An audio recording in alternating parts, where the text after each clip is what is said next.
Bismillah. Bismillahirrahmanirrahim. Assalamualaikum warahmatullahi wabarakatuh. Selamat malam Bapak Ibu semua. Bagaimana kabarnya hari ini? Mudah-mudahan Bapak Ibu semua dalam keadaan sehat walafiat. Karena malam hari ini kita akan sama-sama mempelajari tentang IT Auditor Profesional yang akan disampaikan oleh trainer kita Pak Rizky Aulia. Ya, beliau adalah seorang yang berpengalaman di bidang IT audit, pernah menjadi kepala departemen IT audit, kemudian juga menjadi manajer di PT Serasi Autoraya, juga di supervisor PT Serasi Autoraya, kemudian juga bersertifikasi informasi sistem audit atau CISA, serta beliau ini adalah salah satu dari trainer Revolusi Mind Indonesia. Malam hari ini kita akan sama-sama mendengarkan paparan IT audit dari Pak Muhammad Rizky Aulia, seperti apakah untuk menjadi seorang IT auditor profesional. Namun sebelum kita masuk kepada materi, marilah kita sama-sama berdoa menurut agama dan kepercayaan masing-masing, agar pembelajaran kita pada malam hari ini dapat berjalan dengan lancar. Berdoa menurut agama dan kepercayaan masing-masing, dipersilakan.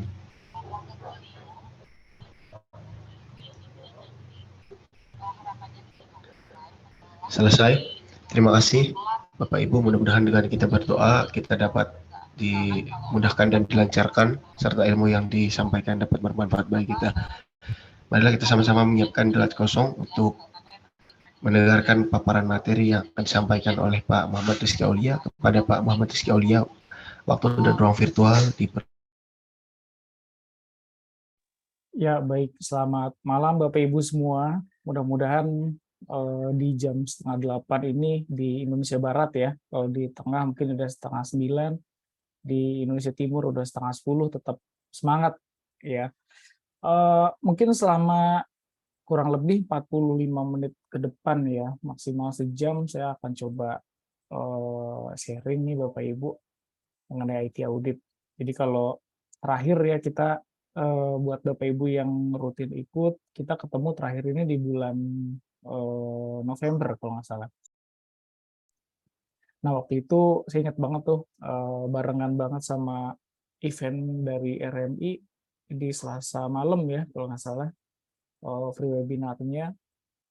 Di hari Rabu pagi saya udah harus berangkat lagi ke Lombok gitu. Di sana ada salah satu kementerian yang in-house training juga. Kebetulan saya diundang jadi narasumber selama 2 hari. Terus Sabtu Minggunya ada kelas dari RMI. Wah itu padat gitu. Itu terakhir ketemu di bulan November dan sekarang ketemu lagi di tahun yang baru 2023. Jadi mudah-mudahan ya Bapak Ibu di tahun yang baru ini semangatnya semakin tinggi gitu ya, apa yang diusahakan dilancarkan gitu, dan apa yang memang dicita-citakan itu bisa tercapai. Tadi sudah diperkenalkan ya Bapak Ibu, mungkin sedikit mengulang, saya Rizky, Bapak Ibu, saat ini saya kerja di salah satu Astra Group sebagai Kepala Departemen IT Audit. Mungkin masih merangkap juga di fungsi risk management sampai saat ini, dan fokusnya memang lebih banyak ke IT audit. Tapi selain IT audit, saya juga di sini terlibat dalam hal mungkin pengembangan tools ya Bapak Ibu, lalu ada terkait dengan audit-audit yang lain untuk cyber security, IT forensik. Jadi nanti mungkin kalau ada yang mau ditanya-tanya juga boleh gitu. Ini di bawah ada kontak saya juga. Kalau misalnya mau ada ditanya di luar sesi ini juga boleh, silakan. Nah ini untuk materinya di malam ini kita ada 5 ya Bapak Ibu. Mungkin seperti biasa ini saya coba masuk dulu ya, kira-kira IT audit itu seperti apa, sejarahnya gimana. Karena mungkin di sini yang join nggak semuanya itu backgroundnya IT audit. Jadi mungkin kita akan eh, perkenalan dulu ya, IT audit itu sejarahnya seperti apa. Terus kalau di IT audit kita pakai standar dan framework apa, ya lalu penugasannya ada apa aja. Nah ini mungkin yang tema spesifik di malam ini. Kita akan coba bahas mengenai IT business resilient. Jadi ini pernah saya sampaikan juga, ini lebih ke refreshment ya Bapak Ibu, bahwa ketahanan IT kita ketika ada bencana itu seperti apa. Misalnya ruang servernya terbakar, ya, aplikasi kita down gitu. Nah, itu untuk mengantisipasi hal-hal seperti itu gimana caranya. Dan terakhir mungkin ada sedikit apa namanya? Gambaran ya mengenai training yang akan dilaksanakan di Sabtu Minggu ini. Mungkin langsung aja kita masuk ke sejarah dari IT audit itu sendiri. Ya, baik. Jadi kalau kita apa namanya lihat dulu audit secara general, bahwa sebenarnya audit itu secara general itu adalah pemeriksaan secara sistematis dan independen nih Bapak Ibu. Kata kuncinya dua ya, sistematis dan independen. Nanti terhadap apa sih? Terhadap sebenarnya informasi finansial. Jadi kalau secara umum audit itu pemeriksaan secara finansial dulu, gitu.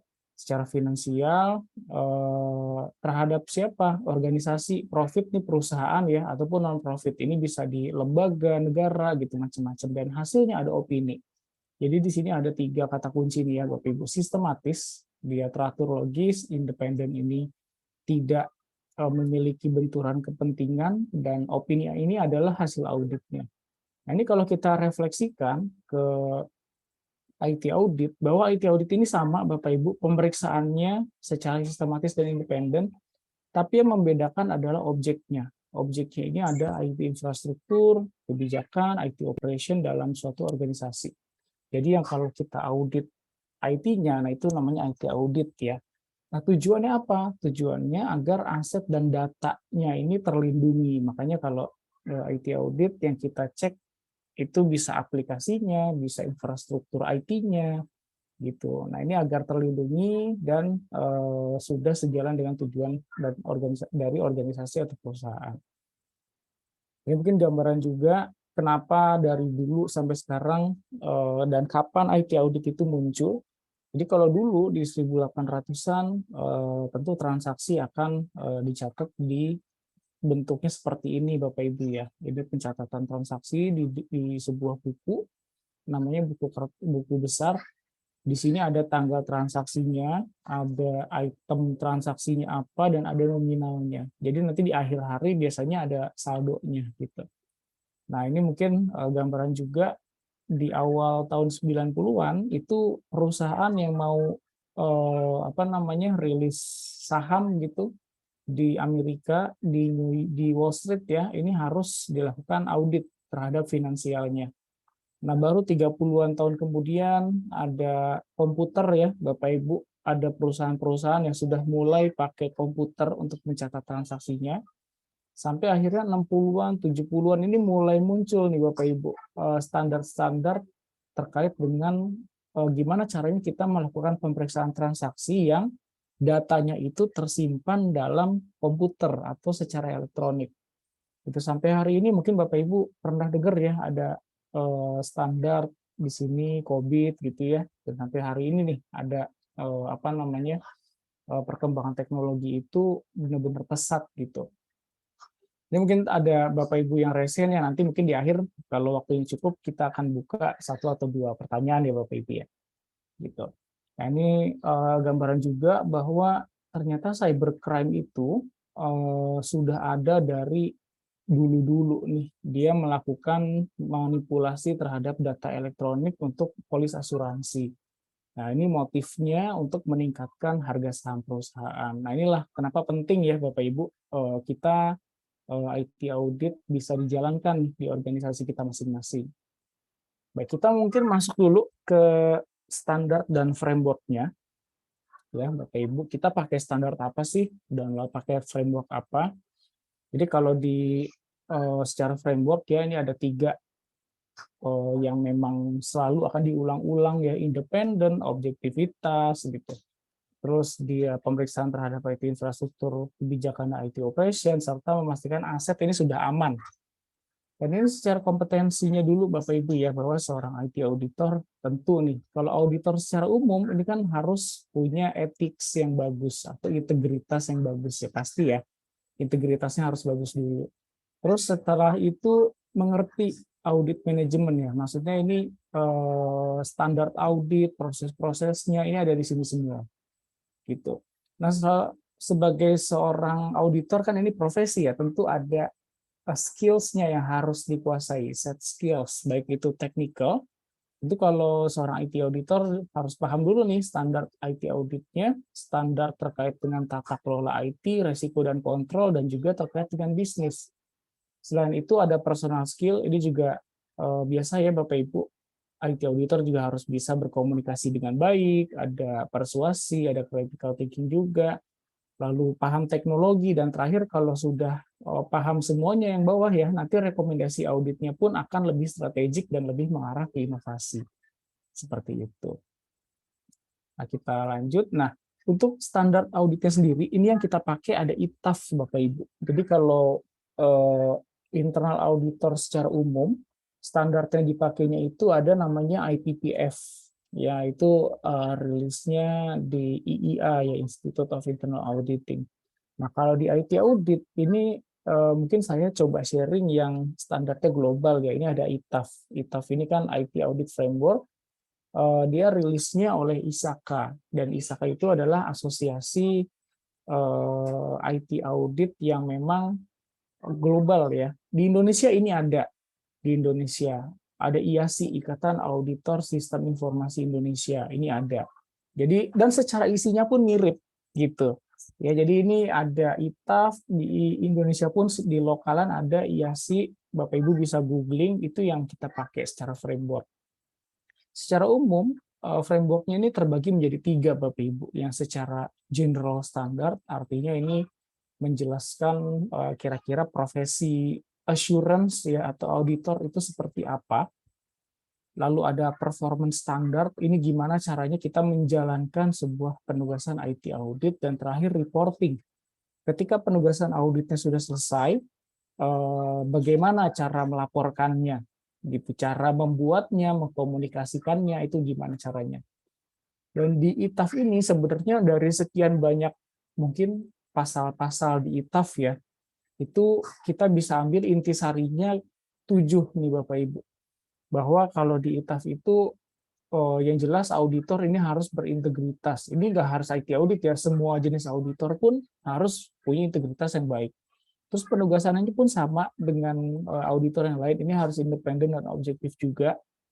Lalu secara ekspektasi hasilnya ya, ini harus sesuai dengan resource-nya. Ini juga penting, ada standar yang ngomongin seorang auditor itu harus selalu bisa menjaga skill dan knowledge-nya, karena kan kalau kita nggak paham gimana caranya kita ngaudit. Gitu, makanya kita sebagai auditor harus belajar terus. Lalu penugasan IT auditnya pun ini berdasarkan risk base ya Bapak Ibu. Jadi risk base ini maksudnya selalu terkait dengan resiko-resiko yang tertinggi gitu. Nah, dan terakhir ini selaras dengan tujuan perusahaan, dan terakhir komunikasinya efektif nih kepada semua pihak gitu. Nah, ini mungkin sekedar ini ya, sekedar gambaran aja bahwa di bukan profesi, secara framework ya ini ada bagian-bagiannya kan tadi general standard sudah saya jelasin ya. Lalu ada performance, ada reporting. Nah, ini ada bagian-bagian yang menjelaskan lebih detailnya gitu. Jadi kalau di sini ada audit charter, secara independensi sampai reportingnya seperti apa. Di sini ada follow up activities ya Bapak Ibu. Jadi bagaimana caranya kita memfollow up atau memonitor rekomendasi audit begitu. Nah, ini mungkin sekedar contoh aja ya Bapak Ibu. Contoh dari maaf nih saya klik nih. Dari contoh aja. misalnya General Standard Audit Charter, ini tampilannya ya di ITAF itu seperti apa. Di sini dijelasin misalnya audit charter itu harus seperti apa, begitu ya, kontennya harus ada apa aja. Nah ini penjelasan-penjelasannya bisa lebih detail, dan ITAF ini gratis Bapak Ibu, bisa di-download ya. Dan ini materinya gratis yang ITAF ini. Ini secara regulasi di Indonesia seperti apa? Banyak, banyak banget. Kalau yang terbaru mungkin ada Undang-Undang PDP ya, UU PDP, Perlindungan Data Pribadi. Lalu kalau di pemerintahan ada terkait SPBE, gimana apa namanya terkait dengan melakukan audit terhadap sistem pemerintahan berbasis elektronik. Lalu ada juga yang baru nih nanti terkait dengan data privasi, itu juga ada. Makanya sebenarnya secara regulasi ini banyak banget Bapak Ibu, IT audit. Makanya kalau misalnya apa namanya eh, misalnya Bapak Ibu misalnya sekarang tertarik nih untuk belajar IT audit, ini waktu yang tepat gitu ya. Karena kan sekarang rasa-rasanya semua hal udah pakai bantuan teknologi. Nah, ini selanjutnya mungkin jenis penugasannya Bapak Ibu ya. Di IT audit itu biasanya penugasannya ngapain aja sih gitu, apa aja yang dicek gitu misalnya ya. Nah, ini seperti auditor yang lainnya, kita ada dua jenis penugasan. Yang pertama assurance. Assurance ini penugasan audit itu sendiri. Ya, ini penugasan audit. Yang kedua ada advisory. Advisory ini misalnya dari tim operation atau dari teman-teman di lapangan itu mau diskusi, mau minta pendapat, itu juga bisa gitu. Tapi nanti pendapatnya kita sebagai auditor itu hanya sebagai rekomendasi aja gitu. Ini bukan semacam hal yang harus dilakukan, enggak juga, karena sifatnya rekomendasi. Dan kalau dibedah lebih dalam lagi, untuk sisi assurance-nya itu, penugasan IT audit itu banyak banget Bapak Ibu. Ada 4. Ya, kita cek IT general control-nya dulu. Secara physical access, misalnya ya, general control ini kan assessment kontrol umum ya. Misalnya physical access. Ini kita cek kalau misalnya ada orang mau masuk ke gedung kita, itu gimana pembatasannya. Misalnya kan pintunya pakai kartu atau pakai fingerprint, nah itu yang kita cek. Terus yang kedua, misalnya logical access. Ini terkait dengan akses di aplikasi, misalnya ada user biasa, ada administrator gitu. Terus gimana caranya login, ada two factor autentikasi, ya pakai misalnya pakai OTP gitu misalnya, atau pakai fingerprint. Nah itu contoh logical access Bapak Ibu. Terus yang ketiga program change control. Jadi kalau misalnya kita punya aplikasi, kita mau upgrade atau kita mau tambahin fiturnya, nah ini nih program change control. Jadi pergantian atau penambahan fitur lah dari sebuah software ataupun hardware.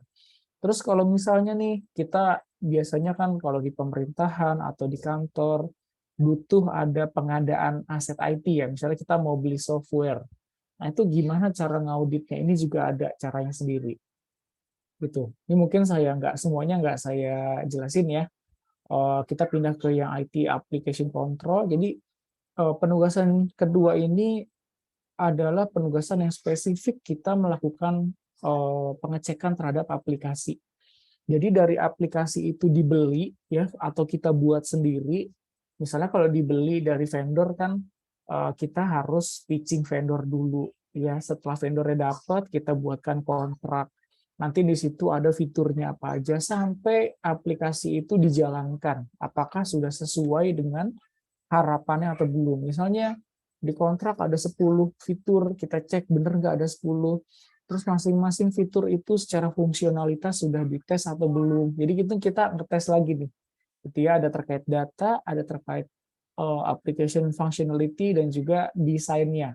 Gitu. Percuma aplikasinya fiturnya banyak, tapi kalau desainnya jelek, tidak intuitif ya, ini nggak akan kepake juga sama user.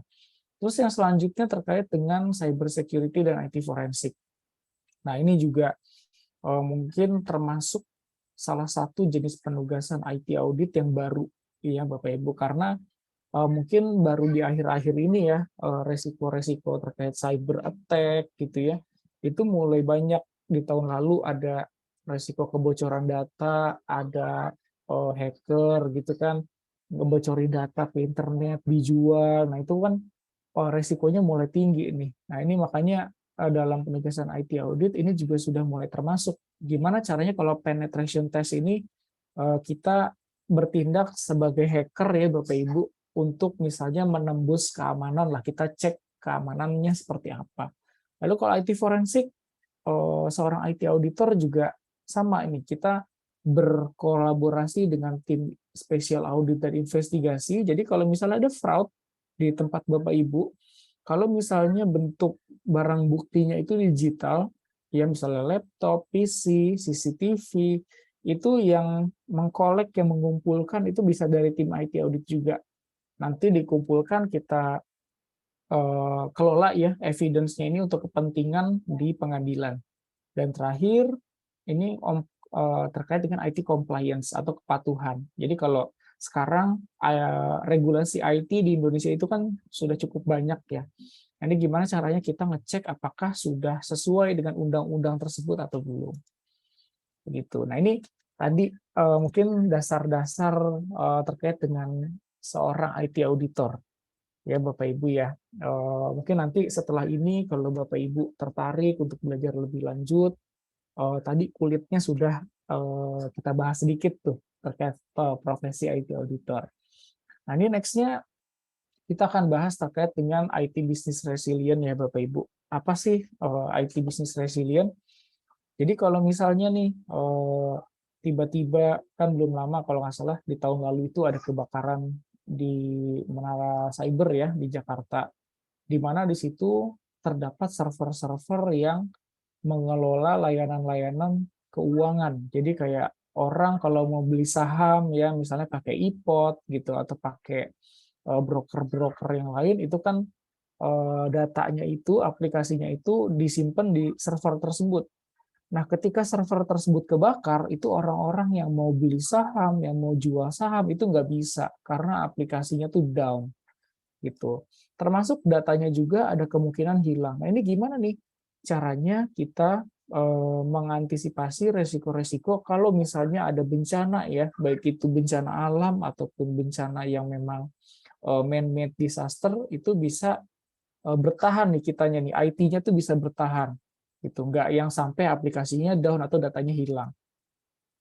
Nah, sebelum kita jauh ya membahas tentang yang tadi tuh, gimana cara kita bertahan kalau ada bencana, tentu kita harus listing dulu Bapak Ibu. Kita di perusahaan ini punya IT aset apa aja. Misalnya kita punya server, kita punya laptop, dan aset ini nggak cuman hardware ya Bapak Ibu, bisa software juga. Misalnya kita beli aplikasi mahal, nah itu kan aset, aset tempat kita ya, aset perusahaan. Itu juga harus dicatat. Dan informasi yang kita harus listing ini cukup banyak Bapak Ibu. Dari siapa sih ownernya ya, misalnya server ini tuh punyanya siapa, atau software ini punyanya siapa. Terus penjaga asetnya siapa. Nah, biasanya pemilik dan penjaganya sama, orang yang sama. Terus yang ketiga, setiap aset itu kita kasih nomor Bapak Ibu. Misalnya nih laptop ya, setiap laptop karyawan itu pasti dikasih nomor. Karena kan misalnya yang laptopnya, misalnya di satu perusahaan, laptopnya itu MacBook. Dan laptop MacBook itu kan banyak ya, nggak cuma satu gitu misalnya. Gimana caranya kita bisa ngebedain antara MacBook yang satu dengan MacBook yang lain? Tentu dengan nomor aset. Makanya kita harus tagging dengan nomor aset. Lalu nilai asetnya juga, misalnya harga perolehannya berapa sih? Kita beli misalnya LVA ya, low valuable asset berupa laptop gitu misalnya. Harganya 10 juta. Nah, ini kita catat Bapak Ibu nilai asetnya. Karena kan tentu nanti seiring berjalannya waktu ada depresiasinya ya. Makanya kalau depresiasinya mau akurat, itu secara nomor aset dan lain-lain, nilai asetnya terutama kita harus catat dari harga perolehannya berapa. Lalu kalau misalnya laptopnya hilang atau laptopnya rusak, ini kita harus tentukan prioritasnya. Misalnya nih Bapak Ibu ya, kenapa ini penting? Jadi kalau misalnya ini laptopnya saya, satu lagi laptopnya Pak Direktur gitu.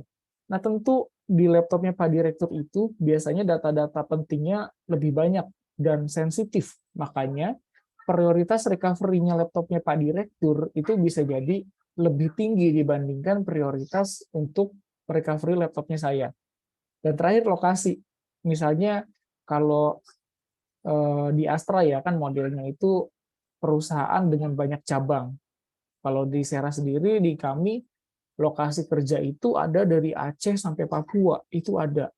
Nah, sekarang kita harus catat nih, misalnya laptopnya Pak Rizky gitu ya, laptopnya Pak Rizky itu ada di mana? Oh, ada di Jakarta gitu misalnya. Nah, itu harus dicatat, karena kalau nggak dicatat, kita harus melakukan stok opnam, itu nanti bingung. Ini lagi di mana nih laptopnya? Gitu. Lalu selanjutnya terkait dengan data governance Bapak Ibu. Kan tadi yang kita selamatkan nggak cuma fisik dari IT asetnya ya, tapi juga datanya. Datanya juga kita harus selamatkan. Itu makanya kalau kita ngomongin data, ini yang harus kita mulai atur adalah data governance-nya dulu. Jadi data governance-nya dulu, tata kelola datanya. Dan tata kelola data ini sebenarnya membantu kita nih untuk melakukan evaluasi ya, apakah kita betul-betul butuh data tersebut. Terus gimana caranya kita dapat data tersebut? Seberapa berharga data tersebut buat tempat kita gitu ya. Dan kalau sekarang kan udah ada ya, salah satu data yang diatur itu adalah di Undang-Undang Perlindungan Data Pribadi. Itu udah jelas. Misalnya Bapak Ibu tiba-tiba ada yang nelpon gitu bank ya, ada bank yang Bapak Ibu nggak tahu tiba-tiba nelpon nawarin kartu kredit, Bapak Ibu berhak. Ini Bapak dapat nomor saya dari mana gitu, karena saya tidak pernah nyebarin nomor handphone saya gitu misalnya. Makanya ini data governance atau tata kelola data ini penting. Dan data governance itu kita atur dari ketika kita mau melakukan perencanaan ya, kira-kira data apa yang kita butuhkan, sampai data tersebut didispose atau dimusnahkan. Nah, biasanya kapan data tersebut dimusnahkan ya?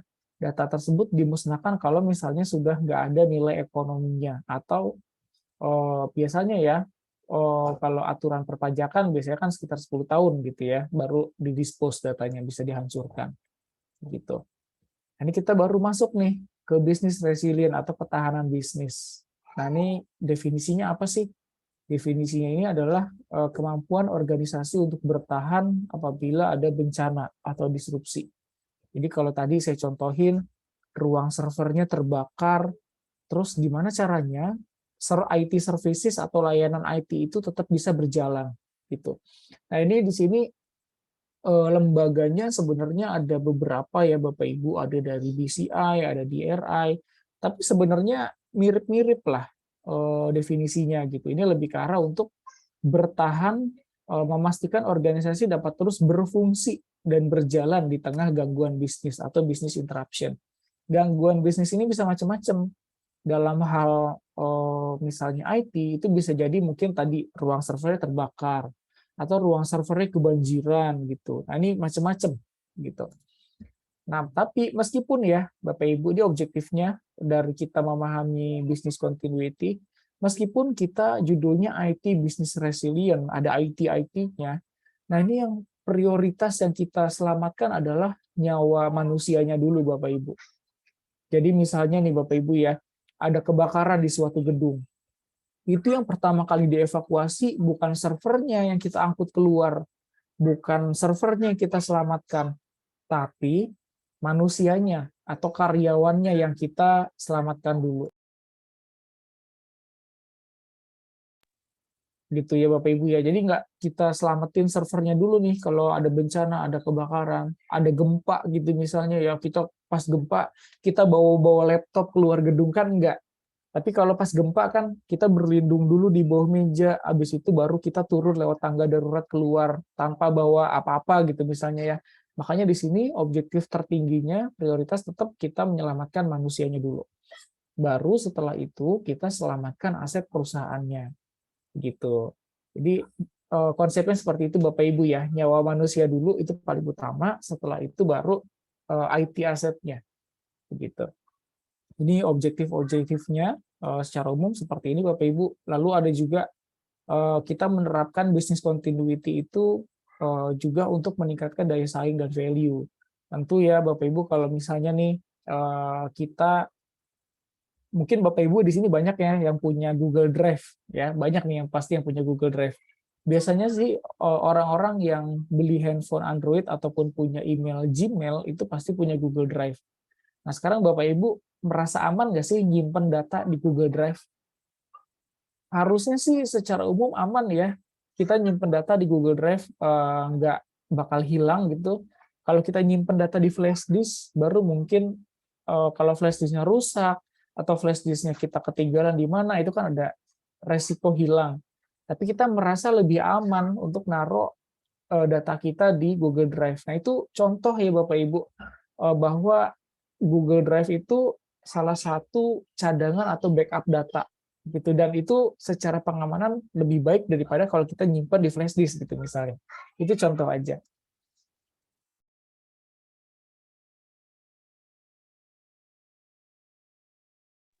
Nah, kita masuk lagi Bapak Ibu. Ini untuk memastikan bisnis continuity itu benar-benar bisa berjalan dengan baik, ada faktornya apa saja? Ada 4, Bapak Ibu. Yang pertama dan paling penting itu adalah manusianya dulu. Bahwa manusianya tuh memang sudah paham prosesnya, secara knowledge juga cukup, lalu infrastrukturnya, proses dan strategi. Nanti kita akan bahas satu-satu Bapak Ibu ya, dari SDM-nya sampai ke strategi seperti apa. Yang pertama dari SDM dulu ya, bahwa secara sumber daya manusia ini harus dibentuk dulu struktur organisasinya seperti apa. Nah, biasanya di perusahaan-perusahaan yang sudah cukup mature itu ada posisi business continuity analyst gitu, atau business continuity management manager gitu. Itu biasanya suka ada tuh. Ini orang-orang yang memang memastikan ada business continuity manager di suatu organisasi gitu. Jadi ini kerjasama antar bagian ya untuk melakukan respon kalau misalnya ada bencana. Nah, ini itu yang tadi SDM ya Bapak Ibu. Lalu yang kedua secara infrastruktur. Infrastruktur ini macam-macam. Ada yang memang bentuknya bangunan ya, secara building. Di sini ada alternate site. Jadi misalnya nih, kalau di saya ya Bapak Ibu ya, saya kan kantor di Sunter nih, di Jakarta Utara. Dulu Sunter itu di tahun 2015, 2016 itu rawan banget banjir. Di bulan Januari, Februari itu rawan banget banjir. Saya ingat banget tuh dulu di 2016, 2015 bulan Februari. Nah, 2015 bulan Februari waktu itu Sunter banjir sampai ke pinggang ke atas. Itu saya nggak bisa pulang kantor waktu itu. Gitu ya. Nah, terus karena banjir, otomatis besoknya karyawan nggak bisa masuk ke kantor. Nah, di sini ada alternate site atau lokasi cadangan, gitu ya, lokasi cadangan. Jadi saya besoknya ketika mau kerja nggak perlu ke kantor yang di Sunter, itu cukup misalnya ke kantor yang di Condet gitu misalnya. Kan kalau kantor saya kan ada yang di Condet juga, jadi saya bisa ke Condet. Atau contoh lainnya ketika COVID ya Bapak Ibu ya. Kemarin sempat ada PPKM level 4 ya kalau nggak salah ya, yang benar-benar 100% nggak boleh masuk ke kantor. Jadi 100% WFH. Nah, itu kan COVID itu kan sama ya, bencana juga gitu, bencana tapi kesehatan. Nah, ketika kita nggak bisa masuk kantor, maka ketika COVID kemarin kita ada yang namanya mekanisme WFH atau kerja dari rumah. Nah, rumah kita itu adalah alternate site Bapak Ibu. Jadi ketika kemarin kita COVID, kita kerja di rumah, sebenarnya kita sudah menjalankan yang namanya business continuity, Bapak Ibu. Iya. Jadi daripada kita nggak kerja sama sekali, kita bisa kerja di rumah. Nah, itu contohnya ketika COVID kemarin.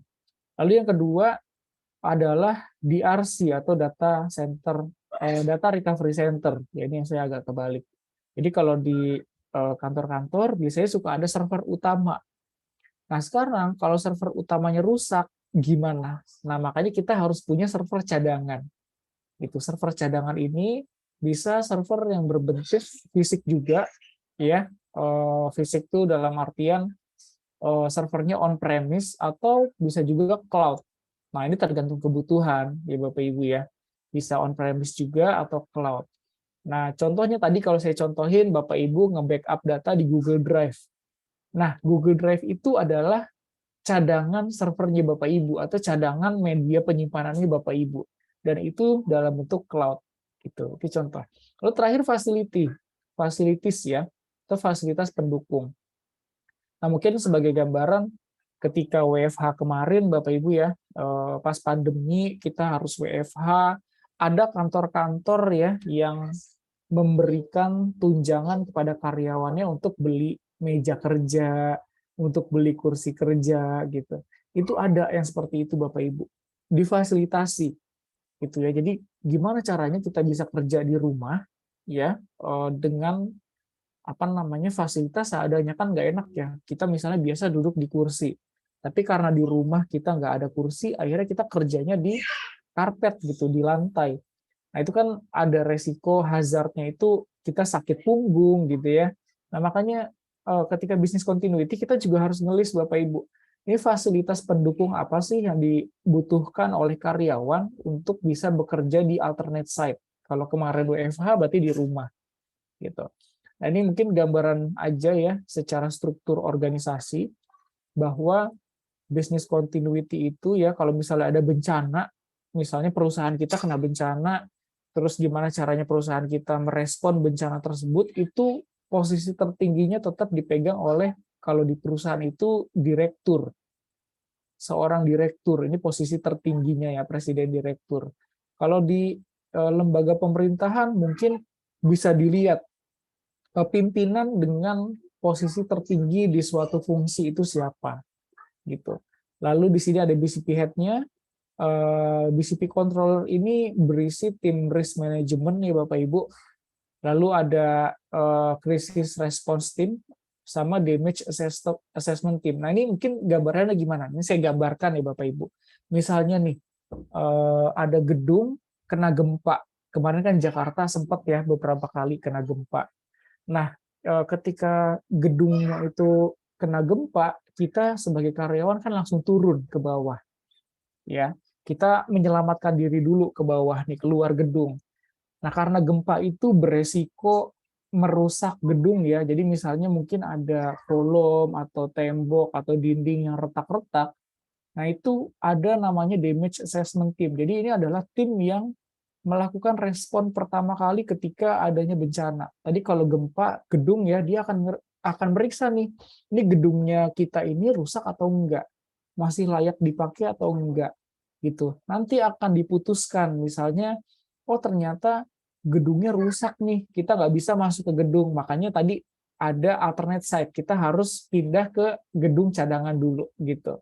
Nah, ini contohnya ya Bapak Ibu ya, secara organisasi seperti ini. Jadi memang ada orang-orang yang ditugaskan melakukan respons pertama kali terhadap bencana, ada yang memang mengontrol, dan terutama ini keputusan akhirnya ini ada di direktur ya, apakah kita tetap bekerja di tempat yang sudah rusak itu atau kita coba cari lokasi yang lain dulu.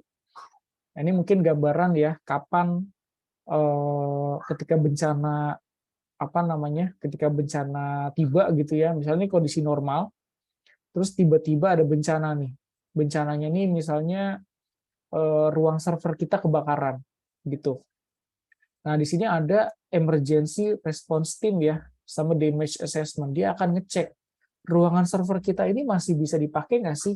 Server kita itu masih oke nggak sih? Ada kebakaran gitu ya, misalnya masih bisa dipakai nggak sih? Kalau misalnya masih bisa dipakai gitu ya, ada kerusakan tapi nggak banyak kerusakannya, maka kita jalankan yang namanya contingency plan.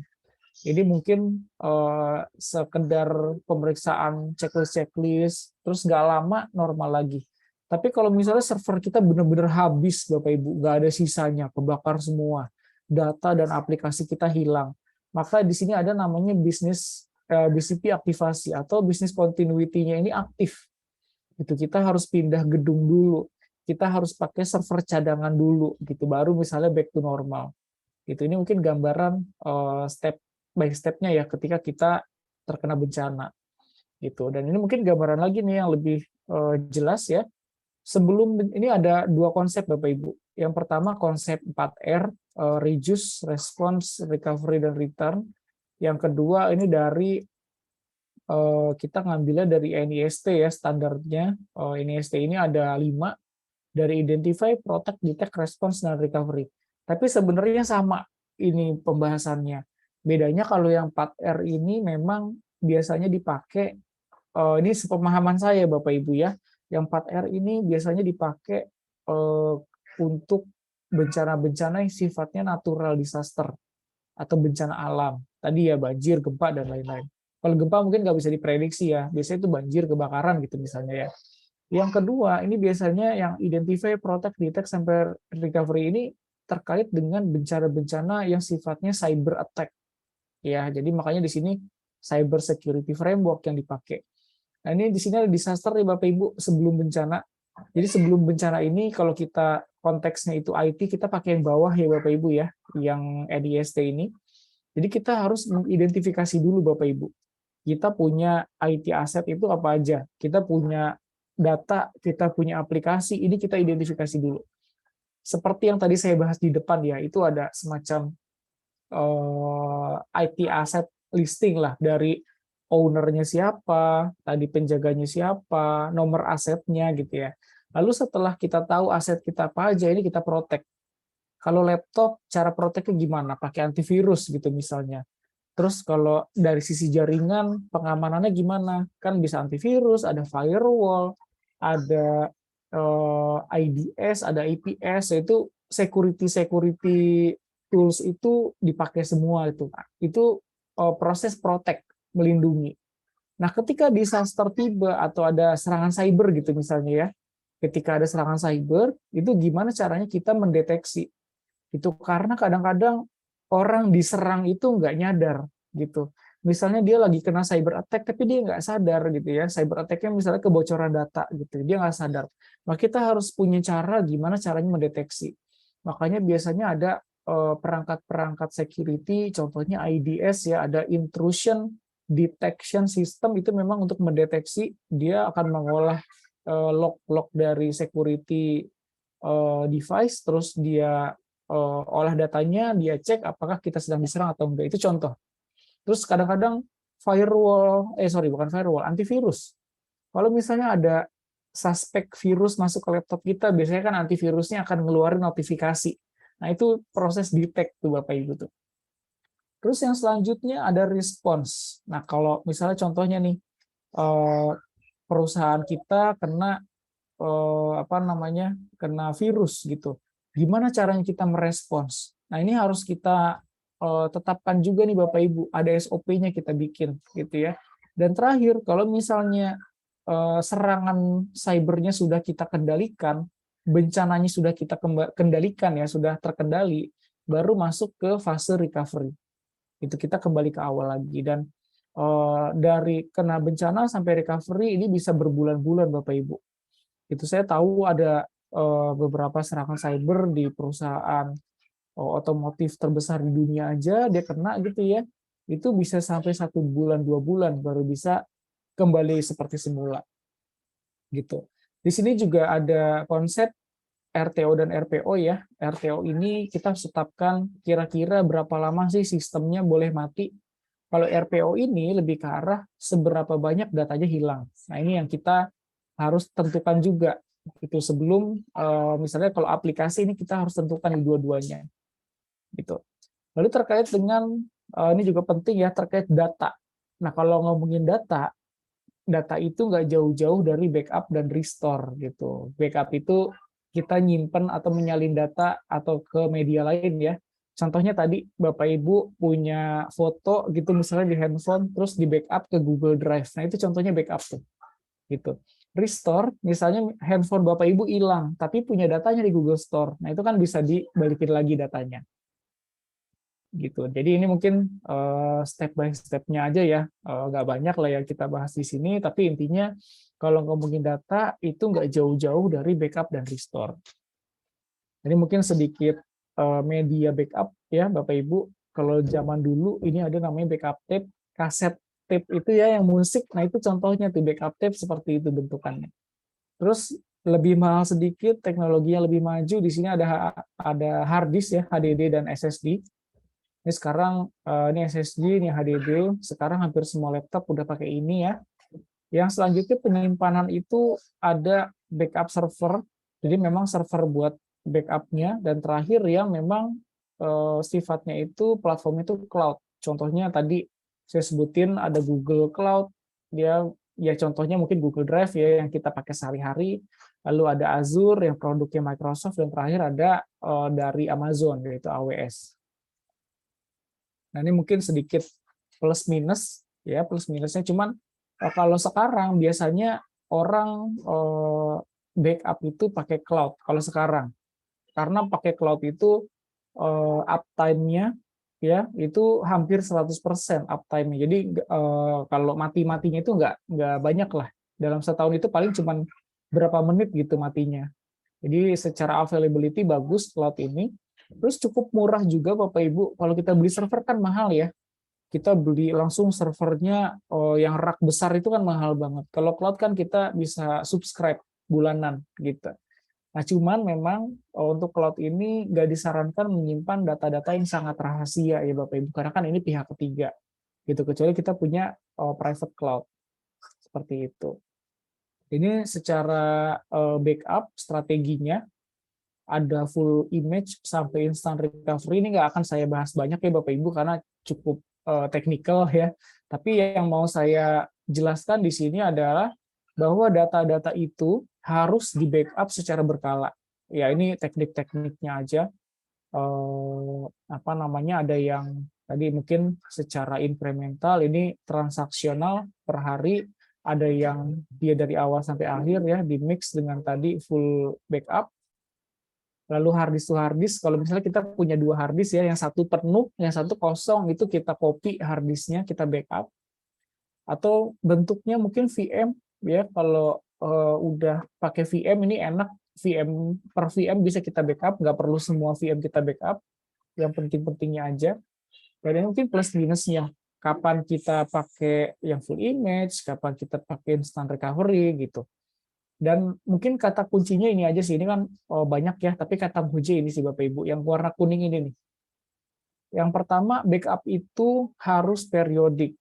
Tapi kita harus tes apakah backup file kita itu memang sudah benar atau belum. Gitu. Jadi kita harus simulasikan ketika backup itu ya, data yang kita backup kita restore sesekali gitu. Apakah berhasil atau enggak. Begitu. Begitu Bapak Ibu ya. Kira-kira sekitar udah 45 menit lebih ini. Tapi intinya gini, sebenarnya kalau kita ngomongin IT audit itu dunia yang sangat luas Bapak Ibu, luas banget dunianya. Tadi IT business resilient itu adalah salah satu dari banyak hal yang seorang IT auditor itu harus kuasai, harus mengerti secara teorinya juga gitu. Ini mungkin sedikit sharing juga, nanti di Sabtu Minggu ini ya, insya Allah akan ada kita bahas lebih lanjut ya di latihannya, CPITA-nya di latihannya akan kita bahas lebih lanjut.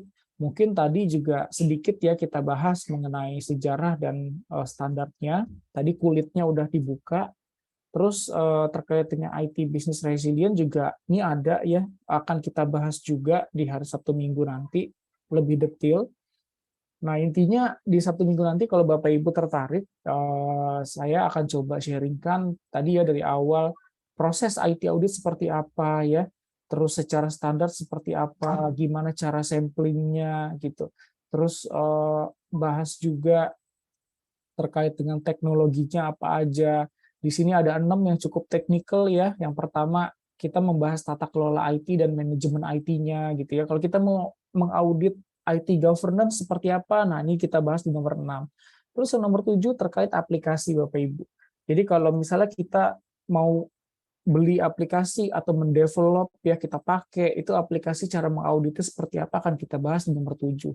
Lalu nomor 8 ini tadi sudah kita bahas kulitnya ya, IT Business Resilient, dan terakhir akan dibahas juga mengenai Protection of Information Asset. Karena kan mungkin sekarang UU PDP ya itu sudah rilis, nanti belum nggak lama lagi ada UU apa namanya data privacy. Nah, ini gimana caranya kita melindungi aset informasi gitu. Jadi biar aman gitu ya, mungkin nggak bocor gitu. Ini akan kita bahas nanti di Sabtu Minggu lah insya Allah gitu. Jadi kalau berminat mungkin bisa menghubungi Bu Mirna gitu.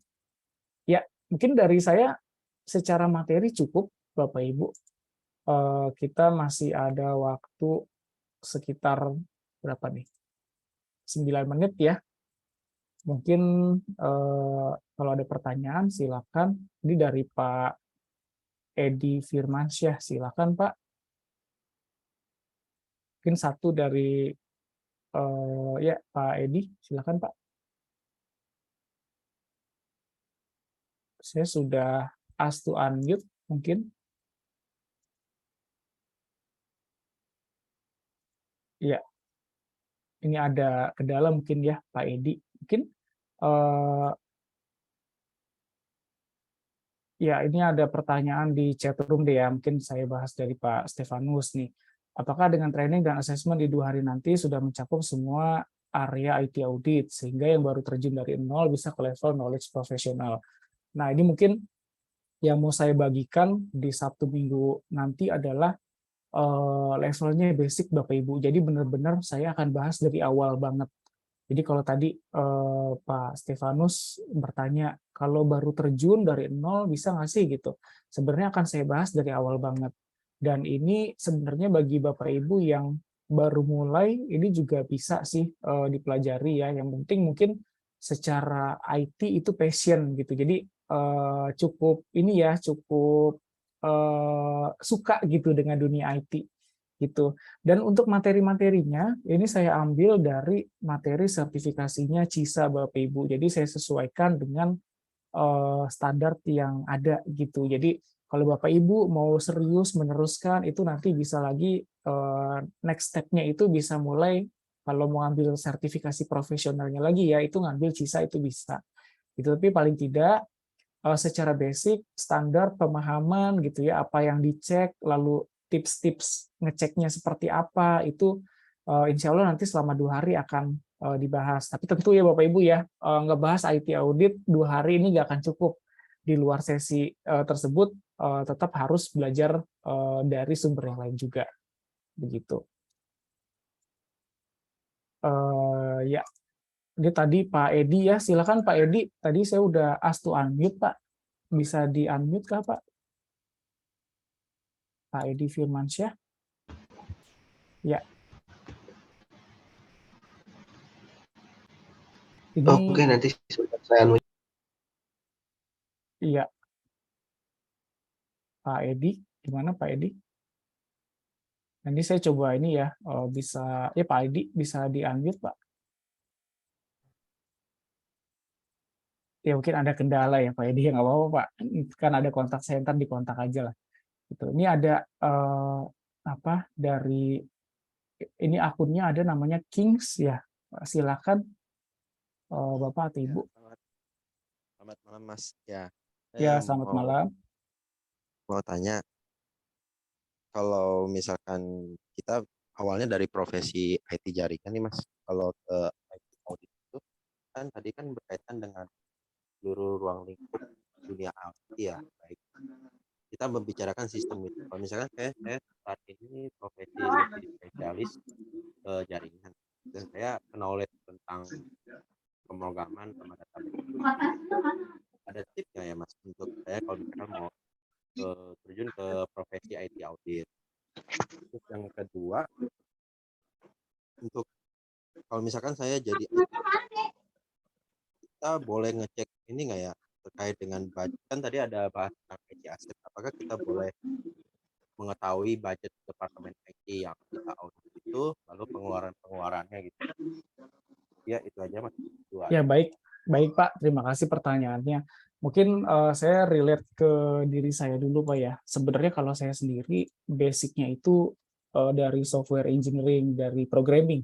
Tapi sebagai IT auditor juga paling tidak harus paham IT network itu seperti apa sih cara kerjanya gitu ya. Meskipun saya sendiri kalau disuruh setting jaringan secara langsung itu belum tentu bisa Pak. Tapi paling tidak cara kerjanya paham dulu gitu ya. Jadi kalau kita cek itu paling enggak tahulah ini kira-kira celahnya ada di mana.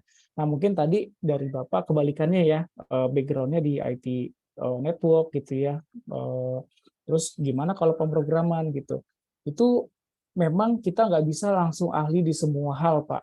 paling tidak kita tahu kulitnya itu udah cukup sih. Tapi tetap ya Bapak Ibu, kalau misalnya bisa dan memungkinkan kita perdalam. Jadi kalau tipsnya, kalau misalnya memang ada keterbatasan di programming gitu, sekarang course untuk programming sudah cukup banyak sih. Jadi rasa-rasanya kita tetap bisa belajar lah.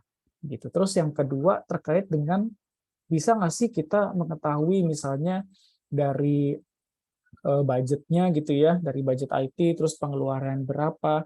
Itu kalau di IT audit kita ngomonginnya tadi, saya bahas sedikit ya, terkait dengan di situ ada tata kelola IT atau IT governance, sama satu lagi itu IT management.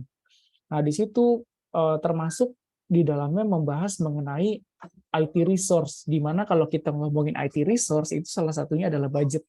Gitu. Betul, Bapak Ibu, kalau kita mau ngaudit terkait dengan pengadaan, dimulai dari budget, kita beli barangnya, lalu barangnya bermanfaat atau enggak, itu bagian dari tata kelola IT atau IT governance.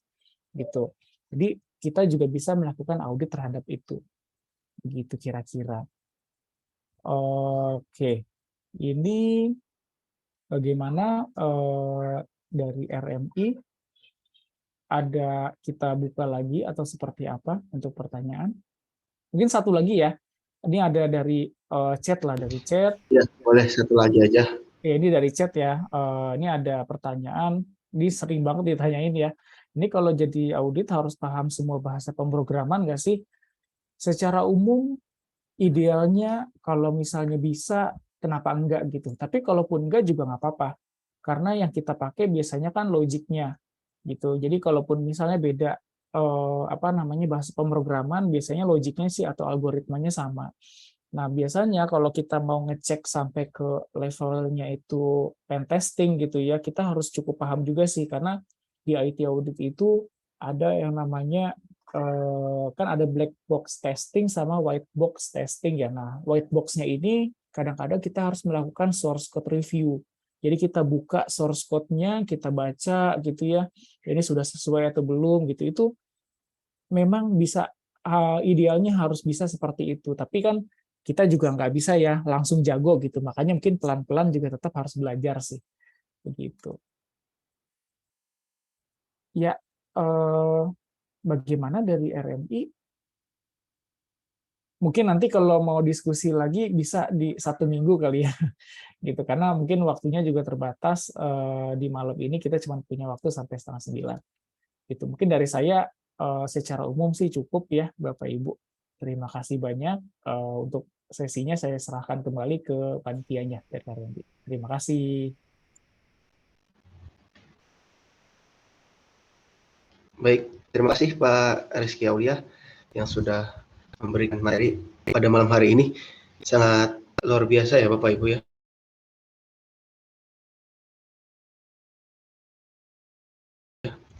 Hari ini sampai dengan banyak sekali yang semangat dalam membahas tentang apa itu audit profesional. Baik Bapak Ibu, sebelum kita tutup pertemuan kita pada malam hari ini, mari kita sama-sama untuk menyalakan kamera, kita lakukan sesi foto bersama untuk dokumentasi kita pada malam hari ini.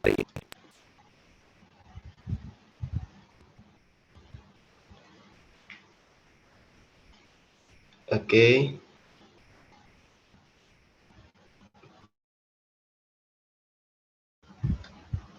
Kita akan mulai sesi foto kita pada malam hari ini.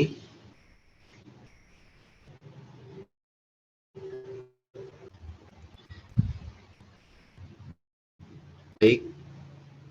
1, 2, 3.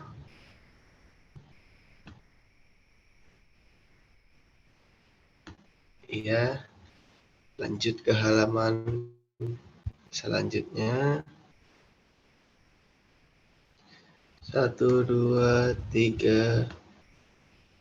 Oke. Lanjut lagi. 1, 2, 3. Oke. Satu lagi. 1, 2, 3. Oke, selanjutnya. Ya. Baik, terima kasih Bapak Ibu yang sudah hadir pada malam hari ini. Bahkan apa yang disampaikan oleh Pak Rizky dapat bermanfaat bagi kita semua dan juga mendapatkan banyak ilmu baru yang diberikan. Mohon maaf apabila ada salah-salah kata baik dari pemateri maupun dari saya selaku host pada malam hari ini. Selamat malam, selamat beristirahat. Bila itu baik, Assalamualaikum warahmatullahi wabarakatuh. Untuk informasi terkait dengan yang ingin daftar di pelatihan Sabtu dan Minggu itu, nanti akan disampaikan oleh admin kami, Mbak Mirna, di grup Bapak Ibu. Jadi nanti akan disampaikan terkait dengan pendaftaran pelatihan Sabtu dan Minggu nanti sertifikasinya. Terima kasih, selamat malam.